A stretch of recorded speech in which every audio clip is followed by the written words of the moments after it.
Hi, how's it going everyone? Welcome back to Stardew Therapy where we talk about everyday issues and hopefully through this sharing you can find some parts of it that resonates with you, that is relatable to you, and know that wherever you are or who you are, that you are not alone in facing these issues. I mean, we are human after all, and it's kind of reassuring to know that we are all facing some of these issues together, and perhaps you can get some insights. Yeah.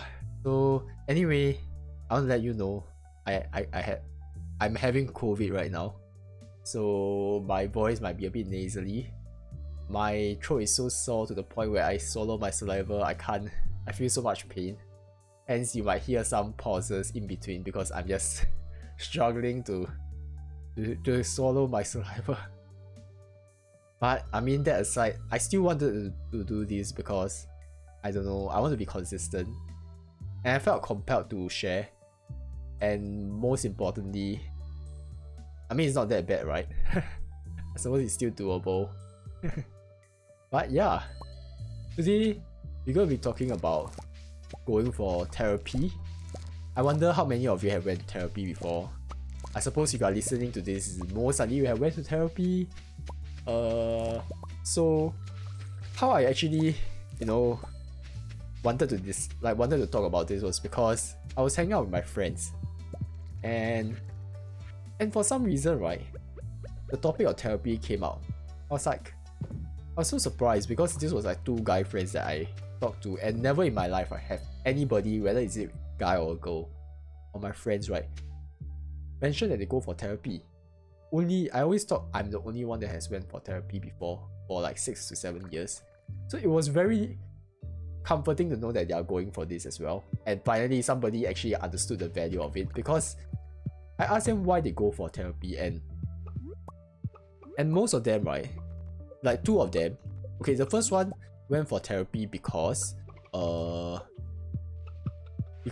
he has some, I don't know, he went for couple therapy because it was during COVID, and he and his girlfriends, like, they have been together for so long and they are going to get married. Their relationship was tested because like she needed some companionship. I think he wasn't giving it. There were some differences going on. In the end, like, they used like my friend's girlfriend's company, like the wellness fund, to use it to cover for couples therapy. So that is pretty nice. It was free, and therapy is kind of expensive if you are like a working adult. Uh, Hence, he really found it very useful.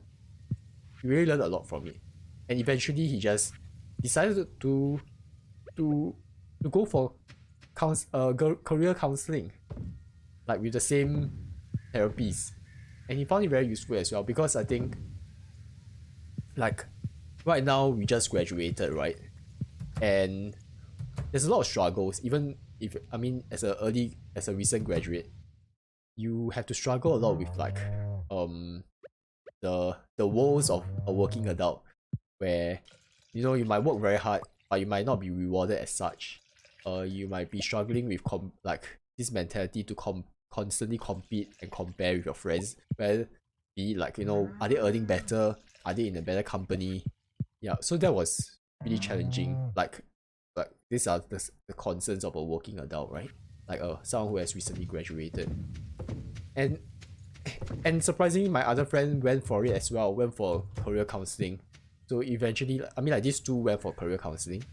So it was pretty nice to hear that, like, they actually learned quite a fair bit. Like, the counselor was able to help them, like, manage their thoughts, manage their stress, deal with like thinking that it's not that right. Because sometimes, you are stuck in certain kind of like negative thinking that is irrational, that doesn't make sense, and you need somebody to kind of bounce it. You need to talk to that person. That person can help you, like show it to you, like, this is what you're telling me, and this doesn't feel right? Like, this is the power of the therapies, right? They are able to reflect, they're able to communicate with you, help you delve deeper, reflect harder, enlighten you in some ways or another. And it was nice to see my friend like going for therapy. And me personally, I've been going for therapy for quite some time already. Let me see. Wood, stone, earth, crystal, copper bar. Wood, stone, earth, crystal, copper bar. Wood, stone, earth, crystal, copper bar. Wood, stone, earth, crystal, copper bar. Yep. So I've been going for about 6 to 7 years, and I realized I learned a lot from it. But if you haven't gone for therapy and you are looking to go for therapy, this will be a useful tip for you. Like this will be a useful video. So I went for my first one. Like it was like around middle school or elementary school. And at first, right, when I went in, I thought like all therapies are like equally good. They are very good. Like if you can't be a therapist if you are not good, right? And he was, and I realized eventually, right, he was not a very good therapist. He was just a social worker and a para counselor. But how I realized that was I went for different therapies. Like the first one was like whatever he said to me made a lot of sense. He always like to refer to this analogy where you have to see as a glass of dirty water, and this was referring to my parental problem, right? Like the problems I have with my father, him being mentally abusive. He say you need to look at it as a glass of dirty water. Then what you need to do is displace this dirty water with like clean water, I suppose. So it kind of makes sense, right? Because like there are these bad thoughts happening, there's these bad things, and what I need to do is just kind of do positive things to kind of distract me or replace all these negative thoughts and not harping on it every time. And it kind of makes sense at that moment. But for some reason, when I ended the whole therapy session, I came out same. I don't feel enlightened, I don't feel different. And that was when I went for my second therapies, right? Like I went to find a second therapy. That was when I realized, wow, there's a huge difference between a registered counselor and a para counselor and a caseworker, so to speak. This second therapist, right? I met her through military, because in Singapore there's conscripted military, like Taiwan or Korea, because I mean we exist in a very vulnerable state. That's why we have conscripted soldiers, and every male from 18 to late 20s have to go for military service for 2 years, and they provide like counseling service. So I went there, and little did I know, right, it was like probably one of the best decisions. It made me realize, right, that it made me realize one thing, which was my previous therapist wasn't asking enough questions. He gave a lot of like advice and so to speak, but he wasn't asking enough questions, and that is one of the key traits of a good therapist. The person needs to ask a lot of questions, because in order to kind of treat you, they need to know what you are facing, and also through this asking of questions, it also helps them. No, it also helps you become better at like just reflecting and addressing your irrational thoughts. So that is the important part here. And the previous one just wasn't asking questions. It was just me sharing what I'm going through, and then afterwards it's just like it just talk about like, you know, how I should do, like how I should resolve it or something. And the good ones are never helping you in a sense where they are giving you solutions. They are just like addressing your irrational thoughts, asking questions, poking at things that doesn't make sense until you realize it. Then through this enlightenment, you kind of become, I don't know, savvy of what is going on, and you yourself can be more reflective and become better at managing your emotions, managing any emotions, bad emotions that comes out of these like irrational thoughts. So that's the idea. That's the main goal here. And I really enjoyed the session. I learned a lot. But that was not the end of it. I was I eventually went to a third counselor, but that was because it was in university times. I was struggling a lot at my internship because the workplace is so toxic. I really hated it. I get a lot of anxieties from dealing with my colleagues because there were just a lot of internal conflict going on. And I had so much anxiety that eventually um my lecturer just told me, like, she just put me to the counselor. I mean she, it wasn't that great lah. I mean she forced me, but I was okay because I trusted her. So we went to a counselor, like our school therapist, and that was probably the best decision I ever made. Like, it made me realize that, dang, like what is the difference between a very very experienced good counselor and a very inexperienced counselor that's not accredited. This counselor, surprisingly, I met her before when when I was like in high school. I interned at a problem gambling council, and she was one of the counselors there that was in charge of like reviewing all these problem gamblers, whether they should like get banned from going to the casino. And at that time, she always looked like she has this resting bitch face. She looks very cool.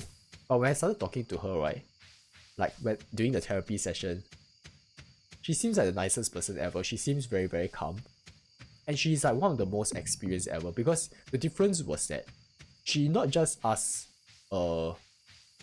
very good questions. She also hang on a minute, yeah.